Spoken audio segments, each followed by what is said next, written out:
This is theBreaker.news podcast for the week of October 1st, 2023. I'm Bob Mackin, publisher of theBreaker.news and host of the Breaker.news podcast. Welcome to edition number 310. The Breaker is your source for news, opinion, and analysis about British Columbia issues, institutions, and influencers.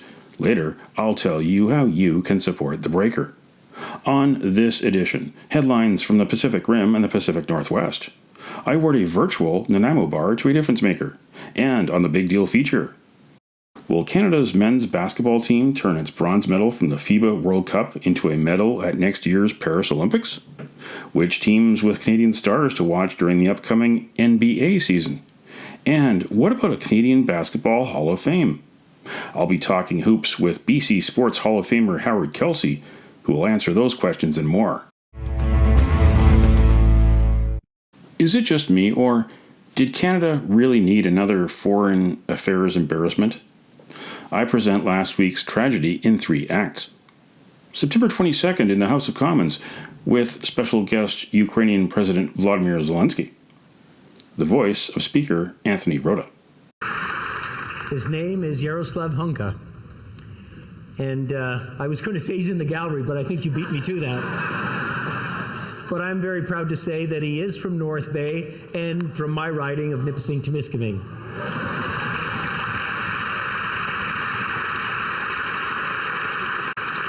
He's a Ukrainian hero, a Canadian hero, and we thank him for all his service. Thank you. September 26th, the voice of Speaker Anthony Rota. The work of this House is above any of us. Therefore, I must step down as your Speaker.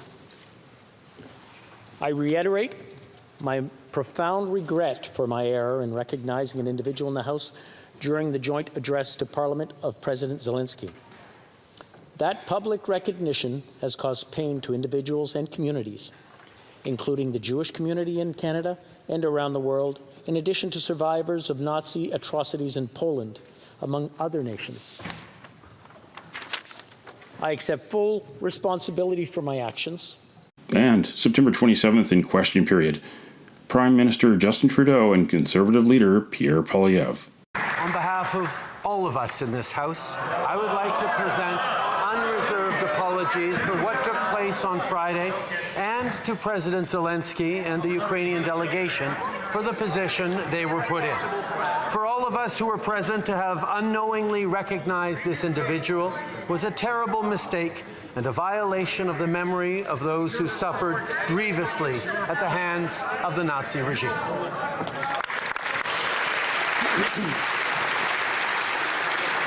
The Honourable Leader of the Official Opposition. Did the Prime Minister's national security, intelligence, or diplomatic officials vet the names of the people that the Prime Minister allowed within mere feet of President Zelensky? The Right Honourable Prime Minister. Mr. Speaker, the privilege and responsibilities and rights of parliamentarians are sacrosanct, and that the Leader of the Opposition would be suggesting that any visitor to this House should be vetted by the government of the day is actually a grievous attack on the rights and privileges of parliamentarians.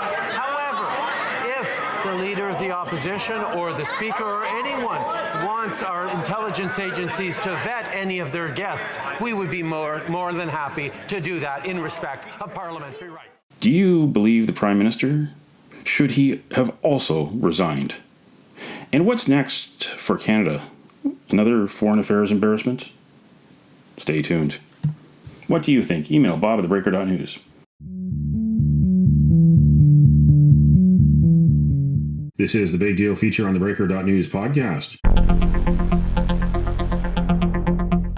Howard Kelsey was inducted to the British Columbia Sports Hall of Fame in 2012 for his illustrious career in high school, college, pro, and international basketball, long before the Steve Nash era. The Star at Point Grey Secondary in Vancouver set a record 37.5 points per game and caught the attention of Canadian national team coach Jack Donahue. He played college basketball at Oklahoma State and Principia College in Illinois and later professionally in Guadalajara, Mexico. But Howard Kelsey's proudest moments came winning gold at the 1978 Commonwealth Championships and 1983 World University Games, as well as a fourth-place finish at the Los Angeles Olympics in 1984, losing the bronze to Yugoslavia by just 6 points.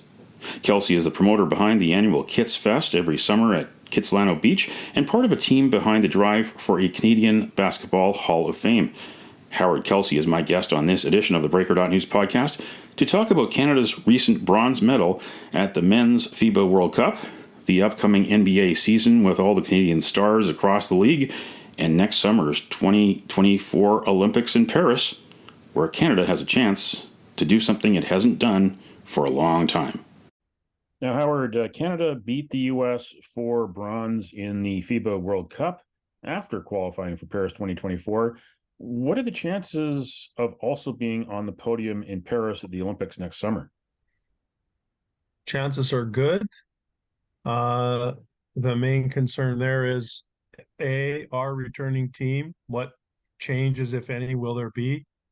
Rumors of Jamal Murray, which should help us. Andrew Wiggins, which should help us. Maybe one other rebounding big man, which should help us. But again, that's a coaching decision. And then the other teams that are coming, I expect France to be much stronger. I don't think we're beating them by 35. If you remember, I did project that we would be tougher than France expected, and we actually embarrassed them. But they'll have Wembanyama, and they'll have several of their other ones. And Embiid has to decide whether he's going to play for France or the U.S. or either. But France will be stronger because they're hosting. Spain, I would think, if they can qualify, would probably be stronger. One of the teams that impressed me a lot was Latvia, because they have Porzingis, and they were good without him. The U.S., I don't think they will be weak as they were in Manila. If LeBron brings his crew and he can convince all their best players to come, then the U.S. would be head and shoulders above most of us. If they bring him, Steph Curry, Kevin Durant, you name it, they can go pretty deep. But anyways, short answer is we're top 5, and we're in the medal contention for sure. And again, us winning the bronze medal, 2 things: one, to beat Spain down 12 in the fourth quarter and come back and win that game, which was huge. And then 2, win in overtime against the U.S. Those are 2 serendipitous wins, and it's important that we came with a medal. If we had to come fourth, it would have been slightly anticlimactic. So I think it's great for Canadian basketball, and obviously the men's side more than the women's, because it's the men's that are playing and got it. But at the end of the day, it's good for women and men's basketball in Canada. And we are on the lips of many people that are looking at medalists for Paris next summer. And I think we have a very good team, and we have a very good chance to win a medal. I'm not saying we're going to win the gold medal. I don't think anybody cares in Canada what color the medal is. Of course, we'd like gold, but any medal's good. And at the FIBA tournament, Canadian also had a hand on the championship trophy. Gordy Herbert's from Penticton High School. I'm not that many people know, but Gordy played on the LA Olympic team with us in '84, 4th place. Played at the University of Idaho. So Gord Herbert, big hats off to him. Gordy also has his fingerprints on the Raptors. He was an assistant coach with the Raptors. He was an assistant coach in Victoria on Ty Nurse's staff when we didn't qualify 2 years ago during COVID. But Gordy has a gold medal, the first in the history of Germany. And he should get all the accolades due to him, coaching Germany to what was a surprise gold medal, but very much deserved. This comes now. You were on the 1984 team, and Canada is poised to have success greater than it had in 1984. And this is also at a time period when another sport in Canada, the men's soccer team, returned to the World Cup last year after a long absence since 1986, comparing those 2 sports. But at the same time, Basketball Canada right now looks like it has a brighter present and future in many ways, it's more stable. Canada still has a lot of turmoil. It's searching for a new men's coach. There's still the problem of internal problems, board problems, management problems, treatment of players. Whereas Basketball Canada right now looks like it's an organization that's poised for success. And I did play soccer for 11 years, Dunbar Soccer, 33rd and Dunbar. Big shout out to all the guys at Dunbar. But I'll focus on men's basketball specifically and women's. Canada basketball is pretty solid. I have to take the hat off to Glenn Grunwald and Michael Bartlett, who are the previous and current CEOs. They've done a huge job at turning us around on several levels. The only thing with soccer I'll say is they better get their act together pretty soon, because there's a freight train coming down the tracks called the World Cup. And if you've got all this turmoil going on, and also, by the way, we're not highly ranked in soccer. In Canada basketball, during our era, we're ranked 4th in the world and 5th in the world perennially. We came 4th in the LA Olympics. We came 4th in the 76 Olympics, and we came 6th in 88. So I wouldn't draw much comparison between soccer, which is not ranked in the top 30 in men, and men's basketball. But now we have all the talent, as you can see. And I think there's a groundswell of the hipness of the NBA players. People are very proud to be affiliated with Canadian men's basketball, because Shai Gilgeous is one of the top players in the world. He's not just a good player for Hamilton. He's the 3rd leading scorer in the NBA. And we have great players. Andrew Wiggins, Jamal just won the NBA championship with Denver. And there's a connection with Denver because Mike Malone was assistant coach with Leo Routins in 2008. Big shout out to Mike for winning. So we have a lot of NBA fingerprints. Obviously, Steve is the highest profile one that began this lottery for the interest in basketball. We've always had high interest in basketball, but now when you blend the NBA with FIBA, and that's what they're doing, you've got all that marketing all over the world, and everybody wants to follow it. What element of this team do you wish you had in 1984? And is there an element of this team that they don't have that you had in 1984? Well, I'll take a humorous route first. We would like the salaries that these guys have, because I think they total $1 billion if you total them all up of what they've got or what they're getting. So we did not have.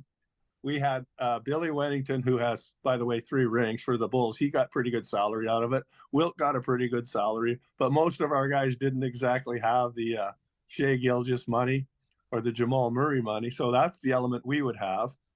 Respectfully to this team, I'll flip it around. They need some of our beef up front. They need Billy and Wilt up front, because we are getting out rebounded. But overall, their athleticism is much better than ours. And again, intergenerational, we're talking 40 years difference. You never really compare. We did what we did. We stayed top 5 in the world. We won the gold in the 83 against Barkley and Malone. We beat the U.S. 3 times in our tenure. We had unbelievably good players. And there's no point in us comparing our team with their team 40 years later. But in answer to your question, we only wish the best for them. We set the foundation, and we want them to come and beat what we did, which is get ahead of 4th, which will mean we will medal. And that will be the first time, sadly, but joyously, that Canada's ever had an Olympic men's basketball medal since silver in 1936, which was the inaugural Berlin Olympics. It was US 1 gold, Canada 2 silver, and Mexico, of all, bronze. So it was the NAFTA Olympics. And now, hopefully, in Paris, or if we don't get Paris, beauty for us is we're having a 44-year reunion, Bob, in LA. We're the 84 team. Most of our guys have already said they'll come. We'll be there to make sure that we do get a medal one way or another. What is the plan? How many years away could we see the physical Hall of Fame, and where could that be? And we're appealing to our federal and provincial governments. Literally, we've put the proposals in so that they will support the physical Hall of Fame of Canada basketball. It's not possible, no disrespect to our leaders, but the country that invented basketball, the home of Dr. James Naismith, Almonte, Ontario, needs to have a physical basketball Hall of Fame. just like we have in the Hockey Hall of Fame, just like we have Baseball Hall of Fame. We've got to have one. And then more expediently, Tom Mayonek, the chair of BC Sports Hall of Fame, and myself are helping to lead a group that is doing the virtual Canadian Basketball Hall of Fame, which if you go to the nbtaa.com website, you can see we have begun it, but now we need professional curators. I would appeal to a doctoral student in history to help bolster that which we've already done, which is pretty good, especially considering that Dave, myself, Misty, and Ron have done it off our kitchen table, figuratively, for the last 10 years, and literally gone around and asked people to get pictures and send us uniforms and all those things. So now we'll be able to do that on a professional level. And Canada, we are not a third world country. We need a world-class Hall of Fame. Okay, perfect world. Again, I'm speaking for our alumni group. We're hand in glove with Michael Bartlett and Glenn Grunwald at Canada Basketball. We will be hand in glove, hopefully, with the Minister of Sport and Heritage for both federally and provincially. We should have a physical Hall of Fame, hopefully, within 3 years. The beauty is that John Gassé has many of the artifacts previously already from the Almont Hall of Fame. And then we can have a virtual Hall of Fame. We're requesting federal and provincial funding for the virtual so that we have that done, completed in the next 6 months. In response to your question, where will it be? The genius of Tom Mayonek has suggested, and I would concur with it, is that we have the Hall of Fame itself, the central branch in Ontario, likely the GTA, but you never know, could be in Hamilton. And then we would put an east wing in Atlantic Canada. St. Stephen, New Brunswick has a building which houses the reported oldest basketball court in the world. They have raised funds already for theirs, east wing. And the west wing is already targeted for the BC Sports Hall of Fame. They've already designated us a room. And you know that the BC Sports Hall of Fame, Tom Mayonek, Jason Beck, and their team already have a world-class Hall of Fame built in BC Sports. They're just giving us another room. And we already have the traffic of the BC Lions, the Whitecaps, and now the World Cup going through that building. So we should have, that's a no-brainer for the West wing. So central office in Ontario, wherever it is, GTA or Hamilton. Two other things about Canadian history. Not only do we invent the game, we are the host of the first women's basketball Olympics, 1976 in Montreal. And the person who has perfected, invented the P-less whistle, Ron Foxcroft, one of the premier refs in FIBA, Order of Canada. Ron Foxcroft is the inventor of the whistle. That's another Canadian thing where imprint of the impact of Canadians in basketball sport overall. All that stuff needs to be there, and it also begs that there has to be a first-class Hall of Fame, physical and easy now in the digital world. Just hop on the virtual and off you go. Now, the success of the team next summer relies on having collectively and individually a strong NBA season, and also staying healthy throughout the NBA season. Staying healthy. Who are you going to be watching throughout this winter and into spring when it comes to the NBA? Which teams, which players leading into the Olympics, and which teams, which players just in general should people keep an eye on throughout this season? Well, if you're seeing through the lens of Team Canada, at the top of the list will be Oklahoma City with Shai Gilgeous-Alexander, who was our leading offensive player. Dylan Brooks at Houston. Dylan deserves a lot of credit. He's taken a lot of heat. Some of it's probably self-deserved, going after LeBron James last spring, but he made up for it because he single-handedly helped us win the game against Spain, and he single-handedly helped win against the U.S. He'll be at Houston. Kelly Olynyk, Nickeil Alexander-Walker, R.J. Barrett, Dwight Powell. Those are the big five with the NBA names, but also be watching Wiggins, also be watching Jamal Murray. Hopefully Edie will get some more time. He's 7'4". You can't teach that. He's the NCAA Player of the Year, first time in Canadian history. So you can't discount that. And we have other ones that are there, but again, I don't know in the coaching pool. I believe we have 15, and you can only take 12. One of the harshest situations of being on an Olympic team, which I went through multiple times, ending up on the good side of it, but it could have easily been the bad, is you get them to the Olympics and then you get cut months before when they pick the final team. So injury, obviously a big issue. Hopefully Jamal's knee stays healthy for the rest of his life. And then what other teams? Well, I'm going to be watching Denver. I'm a big Mike Malone fan. I'm a big Jamal Murray fan. I've always been Mike Malone fan, and people may not remember, but Mike Malone was on the assistant coaching staff of Leo Routens on the 2008 team that played in Vegas. And Mike has a strong connection with Canada because his dad was the first coach of the Raptors, Brendan Malone, and they are all linked through Syracuse where Leo played. So there's a huge Canadian connection with the Malone family. And again, hats off to Mike for winning the NBA championship. But anybody that's got Canadian fingerprints on them that are players or their family members, we'll all be watching them. But our roster now is pretty tight. There's probably 15, maybe 17 in the pool. We know all the names. We saw them all play in Manila, except for probably Wiggins, Jamal Murray, and maybe one other player. We'll see. And out of those 15 to 17, 12 people, that's the maximum you're allowed on a FIBA roster. We're going to have to pick 12, and our coaches are going to have a hard time because they got to probably let go a few people that are deserving to be on the team. For the first time in 5 years, the Toronto Raptors are starting their preseason schedule in Vancouver, Rogers Arena, October 8th against the Sacramento Kings. They've been out here before, both Vancouver and Victoria. The Kings are a good team. They also got Canadian fingerprints on them. Jay Triano is assistant coach. Jay played on our LA 84 Olympic team as well as the 80 with myself, and then he played in 88 again on the sixth place Seoul team.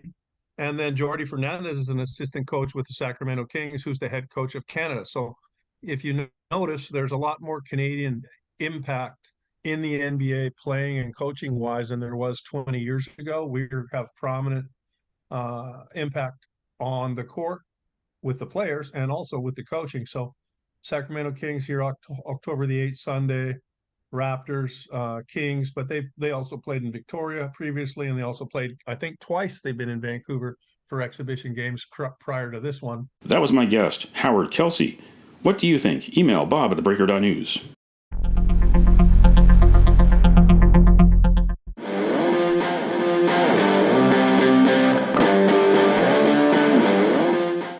Time on the Breaker.news podcast for Around the Rim. We look at news headlines around the Pacific Rim. In the Taiwan news, Taiwan hopes to recycle 80,000 smartphones in October.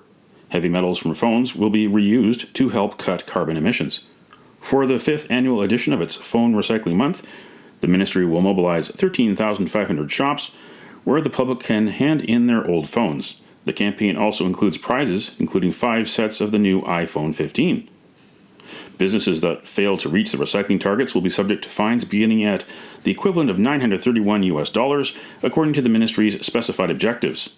The campaign will also pay attention to public concerns about deleting private data from the returned phones. In the Kyoto news, Ukraine evacuees eligible for Japan long-term residency from December 1st. Foreigners fleeing conflict zones, such as war-hit Ukraine, will be eligible for long-term resident status with a working visa under revision to the immigration law. Some 2,091 Ukrainian evacuees were in Japan as of September 20th, of whom more than 1,900 reside in Japan under a designated activities visa for 1 year, according to the Immigration Services Agency of Japan. In the Hong Kong Free Press, head of Hong Kong journalist group, Ronson Chan, sentenced to 5 days in jail over obstructing police officer while reporting. Ronson Chan, the head of the Hong Kong Journalists Association, was found guilty over not showing his identification when requested by a plainclothes officer last September, and sentenced to 5 days in jail before being granted bail pending appeal. The case relates to the incident last September when Chan was reporting on a homeowners committee meeting at McPherson Stadium in Mong Kok. That's Around the Rim on this edition of the Breaker.news podcast.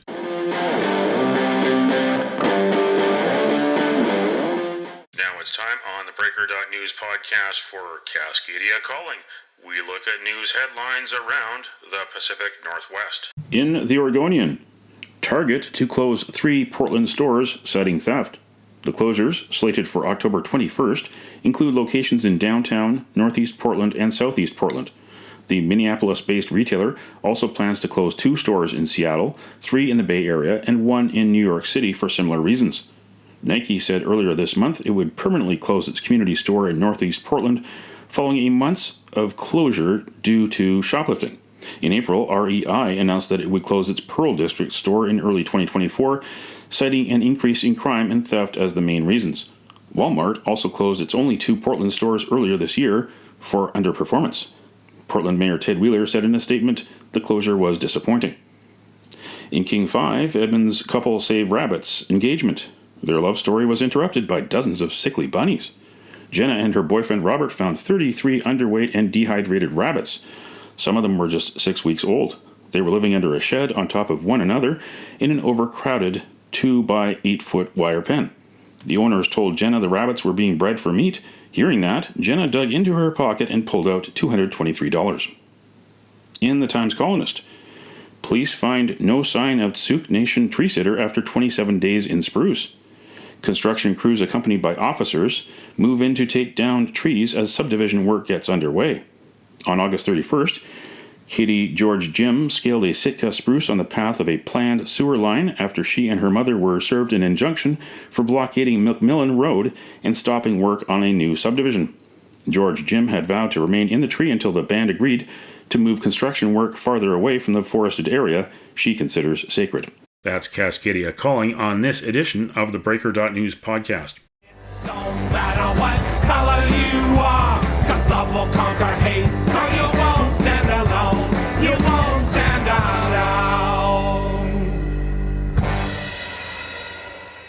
The virtual Nanaimo Bar, brought to you by Spruce Hill Contracting. Every week we end the Breaker.news podcast on a tasty note by awarding the goodness of a virtual Nanaimo Bar to people making a difference. A virtual version of the province's favorite dessert bar goes this week to librarians. October is Library Month in British Columbia.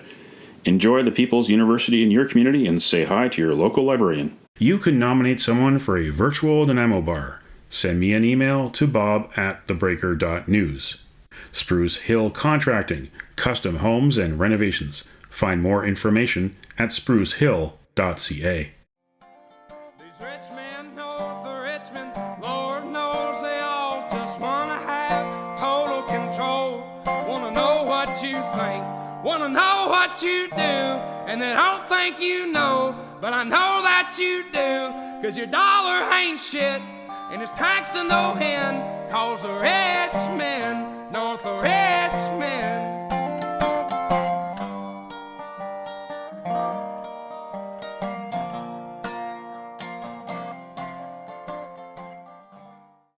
That's it for the Breaker.news podcast for the week of October 1st, 2023.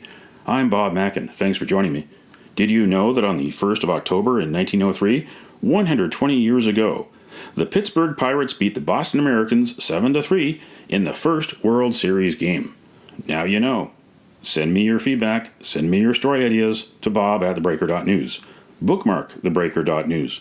You can also find us at theBreaker.ca. Sign up for the free email newsletter and get updates to your inbox. The free email newsletter, it's the best way to keep up with the Breaker.news while Facebook refuses to show Canadian news to Canadians because of the Trudeau Liberal government's Bill C-18. For news as it happens, you can follow the Breaker News on Twitter, and if you're outside Canada, do go to Facebook and find us at theBreaker.news. You can support The Breaker for as little as $2 a month. For more information, go to patreon.com/thebreakernews. That's patreon.com/thebreakernews. Until next week.